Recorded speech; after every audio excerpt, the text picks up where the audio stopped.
नमस्कार दोस्तों। इस वीडियो में देखने वाले हैं हम आज की जो महत्वपूर्ण करंट अफेयर्स है या फिर जो आने वाले एग्जाम्स है उनकी दृष्टि से इम्पोर्टेंट करंट अफेयर्स भी हम कह सकते हैं इनको। इसमें हम कुछ 10 महत्वपूर्ण प्रश्न हैं उन पे चर्चा करेंगे।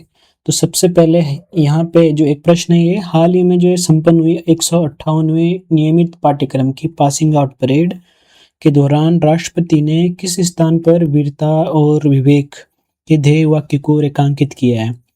तो आपके पास ऑप्शन है national defence academy NDA Pune में, या फिर भारतीय सैन्य अकादमी आईएमए देहरादून, और सी है office training academy OTA Chennai, और इसके अलावा defence service staff college Wellington. तो यहाँ पे इसका जो उत्तर हो जाएगा वो हो जाएगा आपका आईएमए देहरादून। आईएमए देहरादून में जो भी 158वीं परेड संपन्न हुई है और इसमें जो है द्रौपदी मुर्मू शामिल हुई है जो हमारे देश के प्रधानमंत्री है। इससे पहले अगर हम बात करें तो इसमें भारत के 3 प्रधानमंत्री जो है शामिल हो चुके हैं। 3 प्रधानमंत्री। अब वो कौन कौन है? एक तो इंदिरा गांधी है। इंदिरा गांधी भी जो है इस परेड में शामिल हो चुकी है 1982 में। इसके अलावा 2007 में जो है डॉक्टर मनमोहन सिंह भी इस परेड में शामिल हुए थे। और इनके अलावा है हमारे जो सबसे प्रथम प्रधानमंत्री पंडित जवाहरलाल नेहरू जी, ये जो है इस परेड में शामिल हुए हैं। तो अगर हम यहाँ पे सबसे पहले देखो राष्ट्रपति द्रौपदी मुर्मू की बात करें, जिस हिसाब से प्रश्न पूछे जा रहे हो कुछ ही पूछते हैं। अगर पूछा जाए इनका क्रम तो ये 15वें क्रम की राष्ट्रपति है। और अगर पूछा जाए कि कौन सी में, तो ये दूसरी मतलब सेकंड महिला राष्ट्रपति है और पहली आदिवासी महिला राष्ट्रपति, ये भी प्रश्न बन सकता है। और अगर हम पूछा जाए प्रश्न कि भारत के राष्ट्रपतियों में सबसे लंबा कार्यकाल किसका है, तो प्रथम राष्ट्रपति डॉक्टर राजेंद्र प्रसाद जी का जो कार्यकाल सबसे लंबा रह चुका है। ठीक है।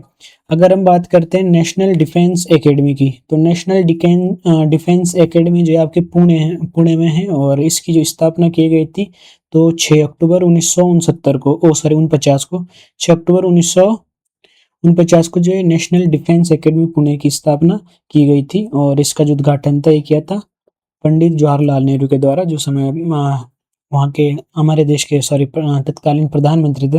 और इसका जो औपचारिक स्थापना की गई थी ये की गई थी 7 दिसंबर 1954 को। और अगर हम इसकी एक महत्वपूर्ण विशेषता की बात करते हैं तो ये जो दुनिया की पहली ऐसी एकेडमी है जहाँ जो है त्रिसेवा अकादमी भी इसको कहा जाता है। त्रिसेवा अकादमी का इसलिए कहा जाता है कि यहाँ पे जो तीनों सेनाओं के जो कैडेट्स होते हैं उनकी ट्रेनिंग एक साथ कराई जाती है, तो ये इम्पोर्टेंट बन जाता है। इसके अलावा अगर हम बात करते हैं आईएमए की, तो आईएमए की स्थापना की बात करें तो 1932 में, यानी 1 अक्टूबर 1932 को जो आईएमए की स्थापना की गई थी। और अगर बात करें तो इसके उद्घाटन की, तो इसका उद्घाटन हुआ था 10 दिसंबर 1932 को। ये किया था किसने?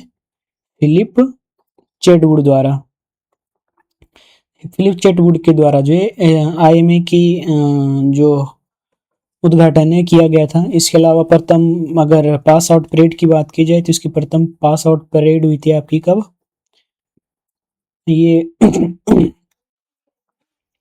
1944 को जो इसकी प्रथम पास आउट परेड हुई थी, जिसमें जो 40 कैडेट्स पहली परेड में शामिल थे। तो ये इसकी महत्वपूर्ण जानकारी। इसके अलावा अगर हम बात करते हैं डिफेंस सर्विस स्टाफ कॉलेज की, तो ये आपके वेलिंगटन में है। वेलिंगटन आपके तमिलनाडु में हो गया। ये तमिलनाडु में ये कॉलेज है। पहले जो ये कॉलेज आज़ादी से पहले पाकिस्तान के जो क्वेटा क्षेत्र है, क्वेटा में था। और 1947 में जो इसको यहाँ तमिलनाडु में स्थानांतरित किया गया था, वेलिंगटन में।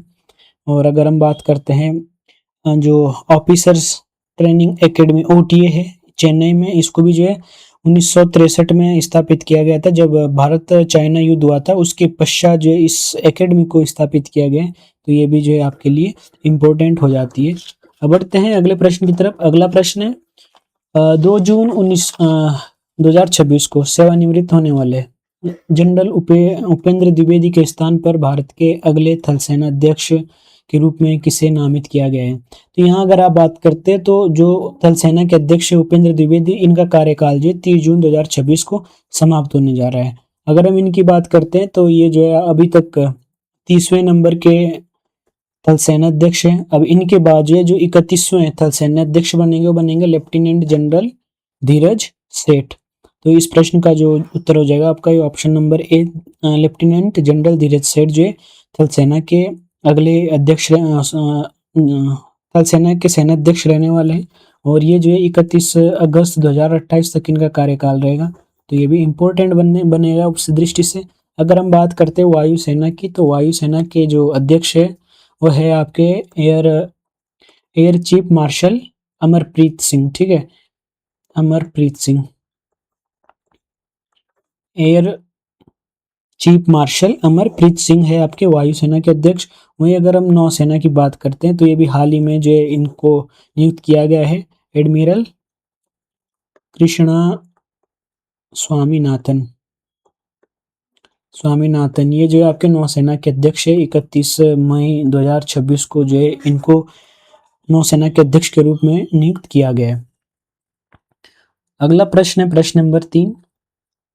ये काफी इंपॉर्टेंट प्रश्न है। प्रश्न नंबर 3 यहाँ पे दिया गया है, एंटी माइक्रोबियल रेजिस्टेंस AMR को नियंत्रित करने के लिए भारत सरकार के रेड लाइन अभियान के तहत दवाओं के पैकेट पर लाल लकीर किस बात का संकेत है।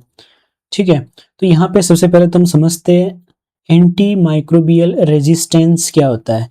दरअसल क्या है कि जब पेशेंट जब कोई बीमार पड़ता है तो उसमें जो है एक तरह से एक ऐसी स्थिति उत्पन्न हो जाती है जब क्या होता है, जब हमारे शरीर में कवक हो गए, परजीवी हो गए और वायरस हो गए, बैक्टीरिया हो गए, ये क्या करते हैं अपने लिए अनुकूल स्थिति पैदा कर लेते हैं। यानी अगर आप कोई भी दवाई खा रहे तो इस पर जो है इसका कोई असर नहीं पड़ रहा है ना।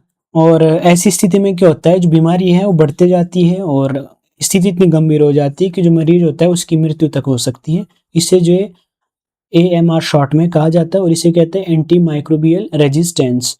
और भारत सरकार ने जो है इसके लिए जो अभियान चला रखा है, ये रेड लाइन अभियान है ना। इसके तहत जो है इस पर नियंत्रण करना है। तो यहाँ पे जो है आप देखेंगे कि जो आप हॉस्पिटल में जाते हैं तो जब आपको दवाई दी जाती है तो वहाँ पे इस प्रकार का जो पैकेट होता है, यहाँ पे एक रेड लाइन दी जाती है, दे रखी होती है कुछ कुछ दवाओं में। तो इस रेड लाइन का मतलब क्या होता है, ये रेड लाइन क्यों होती है यहाँ पे, इसका मतलब होती है कि जो ये दवाई है या आप विदाउट डॉक्टर की परमिशन के आप नहीं यूज कर सकते हैं, है ना।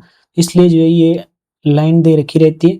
तो जब भी आप कभी हॉस्पिटल में जाओ या आप बिना उसके जो है दवाई ले रहे तो ये चीज़ जरूर देखना, जहाँ पे ये इस प्रकार का की लाइन खींची होती है पत्ते में जो दवाई का पैकेट होता है, तो उसको जो है आप इस तरीके से ऐसे यूज मत करना विदाउट डॉक्टर की परमिशन के। तो इसके लिए जो है यहाँ पे जो अगर हम देखते हैं ऑप्शन में है, यह दवा केवल आपातकालीन उपयोग के लिए है, ये भी नहीं है।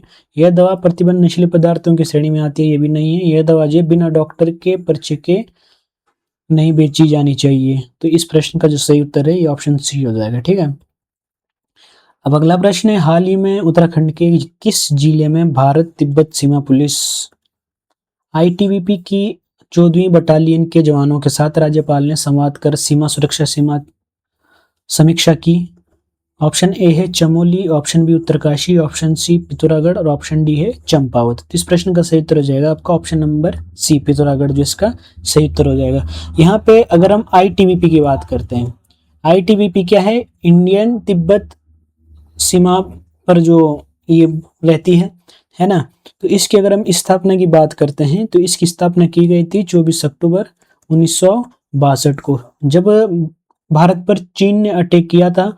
तो उसके पश्चात जो है भारत को ऐसा महसूस हुआ कि हमें जो है अपने जो हिमालय क्षेत्र की सीमा है इसकी रक्षा के लिए एक हमें अलग से एक सेना को तैयार करना पड़ेगा। तो उसके लिए जो ITBP का गठन किया गया, जो कि इस सीमा की यहाँ लद्दाख से लेके पूरा आपके अरुणाचल प्रदेश तक जो इस सीमा की क्या है रक्षा करती है। कौन, ITBP, है ना। तो स्थापना याद रखेंगे 24 अक्टूबर 1962 को जो इसकी स्थापना की जाती है। अगर हम इसके आदर्श वाक्य की बात करते हैं तो इसका आदर्श वाक्य क्या है, इसका आदर्श वाक्य है शौर्य, दृढ़ता, कर्म और निष्ठा। ये जो है आईटीबीपी का क्या है, ध्येय वाक्य है या फिर आदर्श वाक्य है। अगर इसकी मुख्यालय पूछा जाए कि आईटीबीपी का मुख्यालय कहाँ है, तो आईटीबीपी का जो मुख्यालय है ये आपके नई दिल्ली में बना रखा है ना, तो ये इंपॉर्टेंट हो जाएगा। बाकी हमारे पास चमोली, उत्तरकाशी, पिथौरागढ़, चंपावती, ये चारों जिले ऐसे हैं जो कि अंतर्राष्ट्रीय सीमा साझा करते हैं। यहाँ पे अगर हम चमोली की बात करते हैं तो ये तिब्बत के साथ अपनी सीमा साझा कर रहा है। उत्तरकाशी की बात करते हैं तो उत्तरकाशी भी जो तिब्बत के साथ अपनी सीमा साझा कर रहा है। पिथौरागढ़ की बात करें तो पिथौरागढ़ एक तरफ से तो तिब्बत के साथ अपनी सीमा साझा कर रहा है और दूसरी तरफ जो है आपके नेपाल के साथ अपनी सीमा साझा करता है। इसके अलावा अगर हम चंपावत की बात करते हैं तो चंपावत भी जो है आपके नेपाल के साथ जो है सीमा साझा करता है। तो ये इम्पोर्टेंट है, इनको भी आप याद रखेंगे। पेपर में कुछ भी पूछा जा सकता है तो इसके लिए पहले से जो है तैयार रहना अति आवश्यक है। अगला प्रश्न है प्रश्न नंबर 5। भारतीय रिजर्व बैंक द्वारा हालिया रिपोर्ट में ग्रीन फाइनेंसिंग यानी ग्रीन फाइनेंसिंग को बढ़ावा देने के लिए किन बैंकों को प्राथमिकता प्राप्त क्षेत्र के दायरे में विस्तार देने का सुझाव दिया गया है। ऑप्शन ए है केवल सार्वजनिक क्षेत्र के बैंक, ऑप्शन बी है लघु वित्त बैंक, ऑप्शन सी है सभी अनुसूचित वाणिज्यिक बैंक, ऑप्शन डी है केवल क्षेत्रीय ग्रामीण बैंक। तो इस प्रश्न का जो उत्तर हो जाएगा ये क्या है, ऑप्शन सी सभी जो अनुसूचित वाणिज्यिक बैंक है उन बैंकों के लिए जो है ये ग्रीन फाइनेंसिंग को बढ़ावा दिया जा रहा है आरबीआई के द्वारा। अब ये ग्रीन फाइनेंसिंग क्या है, ग्रीन फाइनेंसिंग का मतलब है पूरे नेचुरल तरीके से यानी कार्बन उत्सर्जन रहित जो है अपनी अर्थव्यवस्था को बनाना, तो उससे संबंधित जो है ये ग्रीन फाइनेंसिंग पॉलिसी है। अब अगर यहाँ पे आरबीआई की बात करें तो आरबीआई की अगर हम स्थापना की बात करते हैं तो इसकी स्थापना जो है भारतीय रिजर्व बैंक अधिनियम 1934 के तहत जो है इसको 1935 में इसको स्थापित किया गया था, 1 अप्रैल 1935 को, ठीक है। और 1 जनवरी 1949 को जो है इसको राष्ट्रीयकृत किया गया या राष्ट्रीयकरण किया गया था इसका 1 जनवरी 1950 को, है ना। तो यहाँ रखेंगे याद जो भारतीय रिजर्व बैंक अधिनियम 1934 है इसके तहत जो है 1 अप्रैल 1935 को आरबीआई की स्थापना की जाती है और 1 जनवरी 1949 को जिसका राष्ट्रीयकरण किया जाता है। जबकि शुरू में ये एक नॉर्मल बैंक की तरह कार्य करता था और 1949 के बाद जो एक केंद्रीय बैंक के रूप में कार्य करता है। सार्वजनिक क्षेत्र के बैंक क्या होते हैं, ऐसे बैंक जिन बैंकों में जो है केंद्र की गवर्नमेंट की जो है कितने 50% से अधिक की हिस्सेदारी होती है, ऐसे बैंकों को जो सार्वजनिक बैंक कहा जाता है। अगर हम बात करते हैं लघु वित्तीय बैंक, लघु वित्तीय बैंक क्या है, ये जो है इसकी जो शुरुआत है ये 2015-16 के बजट में की गई और 2016 से जो है इसको आरबीआई है, आरबीआई के द्वारा लाइसेंस देना शुरू किया गया था लघु वित्तीय बैंकों को। ये क्या है, छोटे छोटे फाइनेंस करता है। इसके अलावा अगर हम पूछा जाता है प्रश्न कि सबसे पहला लघु वित्तीय बैंक कौन सा बना है, तो ये बना था आपका कैपिटल स्मॉल फाइनेंस बैंक। मैं यहाँ लिख देता हूँ कैपिटल स्मॉल फाइनेंस बैंक, और इसकी स्थापना की गई थी 2016 में। और ये कहाँ है आपके जालंधर कहाँ पड़ता है, पंजाब में। तो ये पहला लघु वित्तीय बैंक है। और अनुसूचित वाणिज्यिक बैंक क्या है, वह बैंक जो क्या करते हैं ग्राहक से क्या करते हैं, मनी स्वीकार करते हैं, ठीक है, और ऋण देने का कार्य करते हैं, पूंजी स्वीकार करते हैं और क्या है ऋण देते हैं। और क्षेत्र ग्रामीण बैंक की अगर हम बात करते हैं तो इसको जो है 1975 में क्षेत्र ग्रामीण बैंकों की स्थापना की गई थी और इसके लिए जो है एक समिति बनी थी जिसको जो है क्षेत्र बैंक की बात करते हैं तो 1975 में जो है इसकी क्या है स्थापना की गई थी। इसके लिए जो है नरसिम्हा कार्य समूह के द्वारा इसकी सिफारिश की गई थी। उनकी सिफारिश पर जो है इस बैंक की आरआरबी इसकी स्थापना की जाती है। और अगर हम इसी में एक आता है नाबार्ड की बात करते हैं तो नाबार्ड की स्थापना जो है 12 जुलाई 1982 को नाबार्ड की स्थापना की जाती है और इसके लिए जो है ये शिवरामन समिति की सिफारिश पर जो है नाबार्ड की स्थापना की जाती है। तो ये भी इम्पोर्टेंट बनता है। अगला प्रश्न है प्रश्न नंबर 6। ये भी एक इम्पोर्टेंट है। आकांक्षी ब्लॉक कार्यक्रम के तहत प्रदर्शन का आंकलन करने के लिए नीति आयोग ने किस प्रकार के तंत्र का उपयोग करना शुरू किया है? ऑप्शन ए है डिजिटल डैशबोर्ड, ऑप्शन बी है वार्षिक सामाजिक ऑडिट, ऑप्शन सी है वैश्विक रेटिंग एजेंसी रिपोर्ट और ऑप्शन डी है उपग्रह आधारित भू स्थानिक डेटा। तो इसका जो सही जवाब है यह है डिजिटल डैशबोर्ड। अब यहाँ पे अगर हम बात करते हैं आकांक्षी ब्लॉक कार्यक्रम की, तो ये जो है नीति आयोग की सिफारिश पर जो है ये आकांक्षी ब्लॉक कार्यक्रम चलाया गया था 7 जनवरी 2023 को जो है ये आकांक्षी ब्लॉक कार्यक्रम चलाया गया है। और इसके तहत जो है देश के 500 सीमावर्ती जो ब्लॉक है ना, जो पिछड़े, अब इसमें क्या रखा गया है, एक तो सीमावर्ती जो दूर दूर के हैं, दूसरा इसमें जो है आपके उनका जो सामाजिक जीवन स्तर है वहाँ का, इसके अलावा नागरिक सेवाओं को बेहतर बनाना, ये जो है लक्ष्य रखा गया है। इसमें शिक्षा हो गया, ये सब जो है इसमें आकांक्षी ब्लॉक में शामिल किया गया था। तो इसके लिए जो है देश के 500 ब्लॉकों को जो है चयनित किया गया था।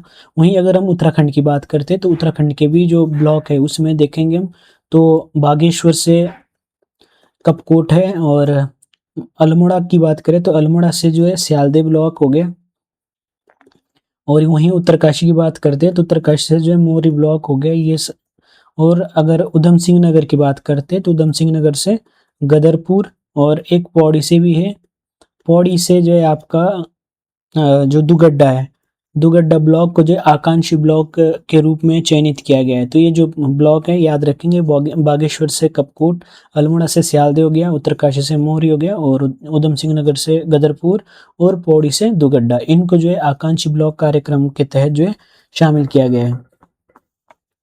अगला है सिक्किम और उत्तरी बंगाल के हिमालय क्षेत्र में अचानक आई बाढ़ के जोखिम को देखते हुए किस नदी बेसिन में क्रिटिकल इंफ्रास्ट्रक्चर की निगरानी बढ़ाने पर जोर दिया गया है? यहाँ पे ऑप्शन ए है ब्रह्मपुत्र नदी, ऑप्शन बी है तीस्ता नदी, ऑप्शन सी है कोसी नदी और ऑप्शन डी है मानस नदी। तो इसका जो सही उत्तर हो जाएगा ये है तीस्ता नदी। यहाँ पे अगर हम ब्रह्मपुत्र नदी की बात करते हैं तो ब्रह्मपुत्र नदी का जो उद्गम है ये कहाँ से होता है? कैलाश पर्वत श्रेणी से, है ना। यहाँ पे अगर पूछा जाए तो कौन सा है, तो यहाँ पे एक आंगसी ग्लेशियर है, आंगसी ग्लेशियर। आंगसी ग्लेशियर से जो है ब्रह्मपुत्र नदी निकलती है, और इसको जो है वहाँ पे जो तिब्बतीय क्षेत्र है वहाँ पे इसको यारलुंग नाम से जानते हैं, यारलुंग नाम जो ब्रह्मपुत्र का है। और भारत में जो है प्रवेश करती है दिहांग से जो है ये भारत में प्रवेश करेगी। और असम से क्या है, असम से इसको ब्रह्मपुत्र नाम से जाना जाता है। और जैसे बंगाल में प्रवेश करती है, बंगाल में जैसे जमुना नाम दिया गया है। इसके अलावा यहाँ पे अगली नदी है हमारे पास तीस्ता। अब तीस्ता जो नदी है ये निकलती है आपके, इसकी एक यहाँ पे एक झील है जिसको चोलहामू झील से जो है ये तीस्ता नदी निकलती है, जो कि आपके सिक्किम में पड़ती है, सिक्किम में इसका उद्गम है। और इसकी ये जो है आपके जो ब्रह्मपुत्र नदी है बाद में ये ब्रह्मपुत्र नदी में मिल जाती है। अगर हम इसकी सहायक की बात करते हैं तो तीस्ता की सहायक नदी है रंगीत। ये प्रश्नों में काफ़ी बार पूछा जाता है रंगीत, तो अगर तीस्ता की सहायक नदी पूछा जाए तो रंगीत हो जाएगा। अगली है कोसी नदी। कोसी नदी की अगर हम बात करते हैं तो इसको जो है बिहार का शोक कहा जाता है, बिहार का शोक। दरअसल ये नदी जो है इसको ये नेपाल से ये आती है, तो अपने साथ बहुत सारा गाद जो है वो लेके आती है। अब उसमें क्या होता है कि ये अपना मार्ग बदलते रहती है, क्योंकि जो इसका पानी होता है इसमें बहुत सारा गाद वगैरह रहता है, जो बालू वगैरह है, तो जिससे ये क्या होती है फैलते जाती है। तो यहाँ पे जो है हमेशा इससे जिस क्षेत्र में है ये बाढ़ की संभावनाएं बनी रहती है। अगर हम इस कोसी नदी की बात करते हैं तो इसको जो है जो कोशित की मानस खंड में जो कोसी को जो एक नाम दिया गया है कोशिकी जो है इस नदी को कहा जाता है मानस खंड में। और बाद में जो है आपके बिहार में ही एक जगह है कटिहार में जो है ये नदी गंगा में मिल जाती है, और यहाँ पे इसको त्रिमोहिनी संगम कहते हैं, मोहिनी संगम, त्रिमोहिनी संगम में के पास जो है ये गंगा के साथ मिलती है। वहीं अगर हम मानस की बात करते हैं तो मानस नदी जो है भूटान से निकलती है और ये भारत और भूटान के बीच जो है प्राकृतिक सीमा का भी कार्य करती है, तो ये भी इम्पोर्टेंट है। और ये बाद में जो है यहाँ पे असम में मानस नदी जो है आपके ब्रह्मपुत्र में मिल जाती है। अब है कुछ अनुच्छेदों से संबंधित प्रश्न है कि भारतीय संविधान का कौन सा अनुच्छेद संसद के सदनों को अपनाने से अपने सदस्यों के संसदीय विशेषाधिकारों को परिभाषित और विनियमित करने की शक्ति देता है। तो ऑप्शन ए है अनुच्छेद 72, ऑप्शन बी है अनुच्छेद 105, ऑप्शन सी है अनुच्छेद 124, ऑप्शन डी है अनुच्छेद 356। अब यहाँ पे क्या है ना, आपको कुछ अनुच्छेद याद रखने हैं। पहला मौलिक अधिकार से संबंधित, मौलिक अधिकार और नीति निदेशक तत्वों से संबंधित। इसके अलावा हमारे पास जो तीसरा है, एक है आपका जो वित्त आयोग हो गया, निर्वाचन आयोग और संघ लोक सेवा आयोग।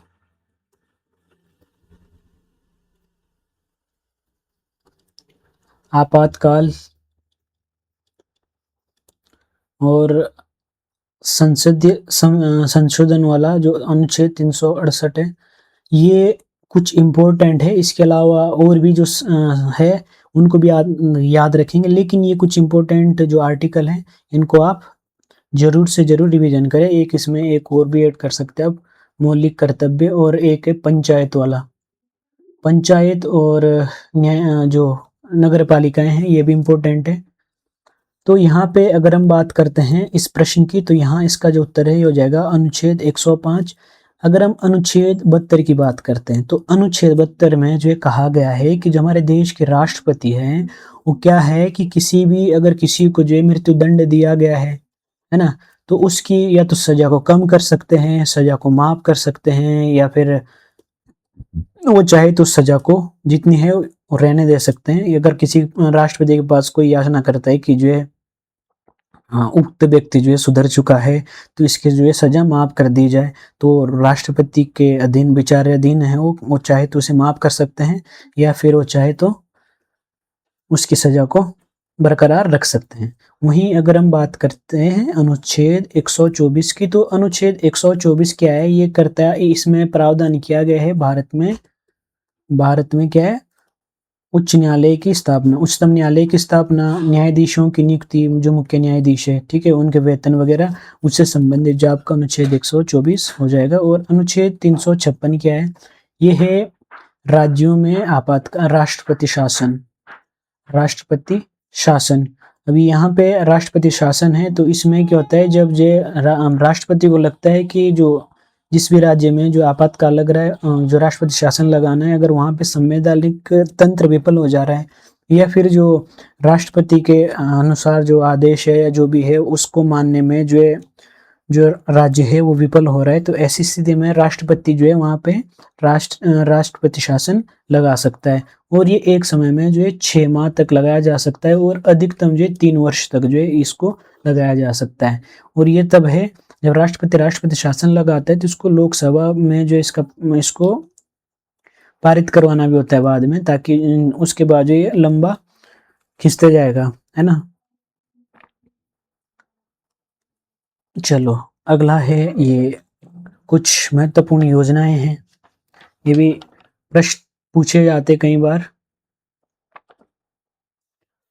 तो यहाँ पे प्रश्न है, प्रश्न नंबर 9, भारत के उभरते हुए सेमीकंडक्टर इकोसिस्टम को बढ़ावा देने के लिए हाल ही में किस मिशन के तहत निजी निवेश को 50% तक सब्सिडी देने की घोषणा की गई है। तो इसमें आपके पास ऑप्शन ए है इंडिया सेमीकंडक्टर मिशन, और दूसरा है डिजिटल इंडिया कार्यक्रम, और तीसरा है मेक इन इंडिया कार्यक्रम, और PLI स्कीम 2.0। तो यहाँ पे इस प्रश्न का तो उत्तर हो जाएगा आपका option A India semiconductor mission, है ना। अगर हम बात करते हैं इसकी ISM की, तो इसकी जो शुरुआत है, इसकी शुरुआत की गई थी दिसंबर 2021 को, और इसको जो है शुरू किसने किया था, इलेक्ट्रॉनिक एंड सूचना मंत्रालय के द्वारा 76,000 करोड़ के साथ। अब इसका जो मुख्य उद्देश्य था क्या है कि हमारे देश में आपको पता है उपभोक्ता ज़्यादा है और यहाँ पे जो उपभोग भी अधिक होता है, तो हमें क्या है जो सेमीकंडक्टर के क्षेत्र में, जैसे चिप हो गए, ठीक है, चिप हो गए, फ़ोन की डिस्प्ले हो गई, डिस्प्ले वगैरह, ये सब क्या है, इन सब का उत्पादन जो अपने देश में हो, तो इसके लिए जो है ये मिशन चलाया गया था। और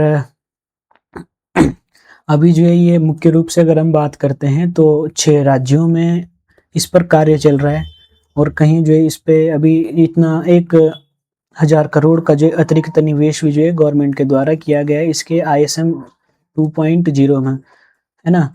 अगला है डिजिटल इंडिया कार्यक्रम। तो डिजिटल इंडिया कार्यक्रम की बात करते हैं तो इसकी जो शुरुआत है ये हुई थी 1 जुलाई 2015 को जो है डिजिटल इंडिया कार्यक्रम को शुरू किया गया था।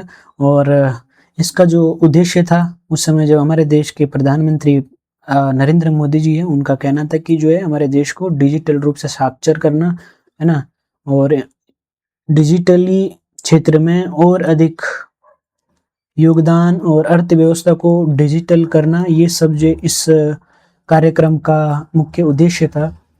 अगला है मेक इन इंडिया कार्यक्रम। मेक इन इंडिया क्या है, अपने देश में वस्तुओं को उत्पादित करो, बेचो, ठीक है, जिससे जो है अधिक से अधिक जो है रोजगार पैदा हो सके। इसके लिए जो है मेक इन इंडिया प्रोग्राम चलाया गया था। और जो पहला है मेक इन इंडिया, ये 25 सितंबर 2014 को शुरू किया गया था, और इसमें जो है मुख्य रूप से 27 प्रमुख उद्योगों को, जो क्षेत्र के उद्योग है, उनको जो इसमें शामिल किया गया था। और उसके बाद मेक इन इंडिया 2.0 की बात करते हैं तो इसको जो है फरवरी 2021 में शुरू किया गया था। अगला है PLI स्कीम 2.0। PLI का मतलब है P for product linked incentive, ठीक है, प्रोडक्ट लिंक इंसेटिव जो है इसका पूरा नाम हो गया है। ये अगर हम इसकी बात करते तो इसको जो है PLI की बात करें तो मार्च 2020 में इसको शुरू किया गया था। और ये PLI 2.0 की बात करते तो ये जो 29 मई 2023 को PLI 2.0 को शुरू किया है। इसमें भी जो है 14 क्षेत्रों को शामिल कर रखा है। इसमें क्या है, घरेलू उत्पादों को बढ़ावा देना और उनकी जो व्यापारिक बिक्री के लिए जो ऑनलाइन सेक्टर में है, ऑनलाइन बिक्री करवाने के लिए, विशेषकर जैसे लैपटॉप वगैरह जो उद्योग है उन सबको बढ़ावा देने के लिए ये PLI स्कीम चलाई गई थी, है ना। अगला प्रश्न नंबर 10वां प्रश्न है, वीर चंद्र सिंह गढ़वाली उत्तराखंड औद्यानिक की वानिकी विश्वविद्यालय भरारसर का नया कुलपति किसे नियुक्त किया गया है, तो ये है आपके भगवती प्रसाद भट्ट। अगर हम इस कॉलेज की स्थापना की बात करते हैं, इस विश्वविद्यालय की, तो 2011 में जो इसे स्थापित किया गया है। वहीं अगर हम सुरेखा डंगवाल की बात करते हैं तो ये भी हाल ही में जो है जो दून विश्वविद्यालय की कुलपति जो इनको नियुक्त किया गया है। तो ये थे आज के महत्वपूर्ण प्रश्न। और अगर आपको वीडियो अच्छी लगती है तो वीडियो को लाइक करना है और अपने दोस्तों तक इस चैनल को शेयर करना है। फिर मिलते हैं हम किसी नए टॉपिक के साथ, तब तक के लिए जय हिंद।